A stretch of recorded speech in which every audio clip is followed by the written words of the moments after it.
महाराज जी पिछले साल अक्टूबर में एकांतिक में आपके समक्ष बैठने का मौका मिला था। महाराज जी मैंने खुद को सुधारा है और बाद में अपनी जिम के कई बच्चों को अंडा व नॉन वेज छुड़वा चुका हूँ। महाराज जी मैं अपने आप को पहले से ज्यादा मानसिक व शारीरिक सुदृढ़ महसूस कर रहा हूँ, लेकिन महाराज जी बहुत सारे जने जो कि पैसा बनाने के लिए गलत चीजें बेचते हैं मुझे दुश्मन की तरह। महाराज जी वो जिम बनाने के लिए कुछ ऐसे हाँ, अब देखो एक बात समझो, सतमार्ग में चलने वालों के प्रति असत मार्ग का स्वाभाविक द्वेष भाव होता है।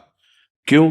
क्योंकि सतमार्ग का असत मार्ग वाले स्वाभाविक द्वेष पूर्वक निंदा करना, अपमान करना, अवहेलना करना। तो जैसे आप अपने जिम के साथियों को सच्चे मार्ग में चलाएंगे तो आपके जिम की निंदा करेंगे, आपकी निंदा करेंगे, आप में कमियां प्रस्तुत करेंगे, आपको गिराने की चेष्टा करेंगे, लेकिन आपको नहीं डरना, आपको अपने मार्ग में पुष्ट रहना है, क्योंकि आप सतमार्ग के प्रतीक हैं। और आप में उनमें यही अंतर है कि वो आपकी निंदा करेंगे और आप उनके विषय में ना कुछ बड़ाई और ना कुछ निंदा, शांत गंभीर रहेंगे, तो आपकी उन्नति होती जाएगी।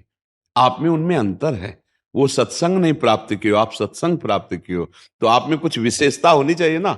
यही विशेषता, आप उनकी बातों को सहन करें, ना निंदा करें और ना विरोध करें। निंदा करेंगे तो भी ठीक नहीं रहेगा कि खुद तो गंदे आचरण करता है, ऐसा ऐसा हमारी निंदा करता है, ऐसा, तो वो आपको विक्षेप पहुंच जाएगा, आपकी हानि। आप मुस्कुरा के शांत अपने जनों को जरूर सपोर्ट कीजिए कि आप खुद समझते हैं कि अच्छा क्या है और बुरा क्या है। यदि आपको ऐसा लगता है कि मैं आपको बुरा सिखा रहा हूं, तो आपको जहां अच्छा लगे, आपकी जहां उन्नति हो, आप जा सकते हैं। अगर आपको ऐसा लगता है कि हम असत मार्ग से हटाकर सतमार्ग में चला रहे हैं, तो फिर आप किसी की बात सुनो मती।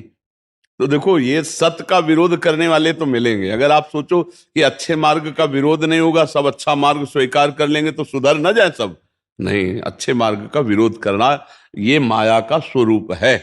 आपको सहना पड़ेगा, इसमें सहना पड़ेगा। लेला जी, आपकी बातें महाराज जी ऐसे लगती है मानो रेस में घोड़े के साइड में देखने वाला वो लगा होता है। हाँ, अपने मार्ग में केवल चला, एक आवाज से उसको टारगेट पता था, वहीं पहुंचा है। जो आपकी आवाज है सिर्फ वो ऐसी लगता है कि भी साइड में कुछ नहीं देखना। हाँ, ये चूंकि सतमार्ग है ना, सतमार्ग में ऐसे ही चला जाता है, लक्ष्य पे चला जाता है, अपने लक्ष्य को।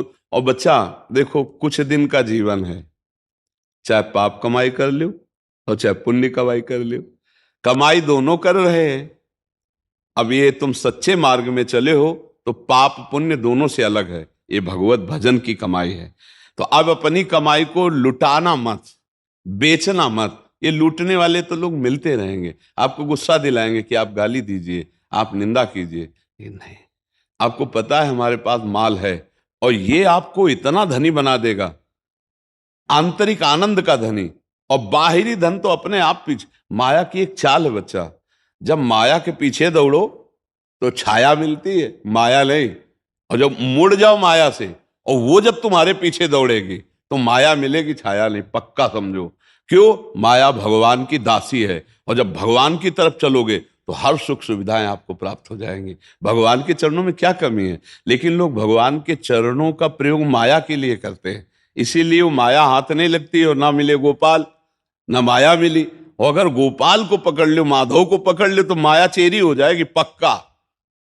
माया को सब कोई भजे, माधव भजे न कोई, जो माधव को भजे तो माया चेरी होए, पक्की बात समझो। तो आप सतमार्ग में चल रहे हो, इसलिए धैर्य पूर्वक चलो और आप उदाहरण बने, आप उदाहरण बने कि यार कितना इसकी निंदा की, कितना ये आदमी है क्या चीज, मुस्कुराहट इसकी चेहरे की गायब ही नहीं होती। वो इस बात में परेशान हो जाए कि इसकी अब मुस्कुराहट कैसे गायब करे।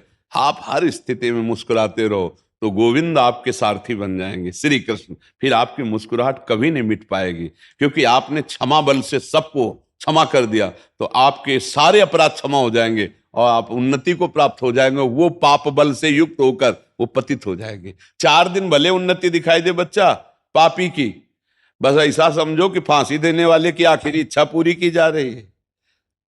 पाप करता हुआ आदमी यदि बढ़ता नजर आवे तो समझ लेना कि फांसी देने वाले की जैसे आखिरी इच्छा ले पूछी जाती, अभी आखिरी इच्छा है इसकी पूर्ति हो रही। जहां ये पूर्ण हुआ और पूर्व पाप वर्तमान का पाप लगा तो नष्ट कर देगा इसको। ये फ्यूज हो जाएगा। इसलिए धैर्य पूर्वक चलो, किसी का बुरा मत मनाओ, जो तुम्हारा बुरा करे उसको सह जाओ, भगवान देखता है, वो निपटा देगा, वो बहुत बड़े हाथ वाला है। हाँ।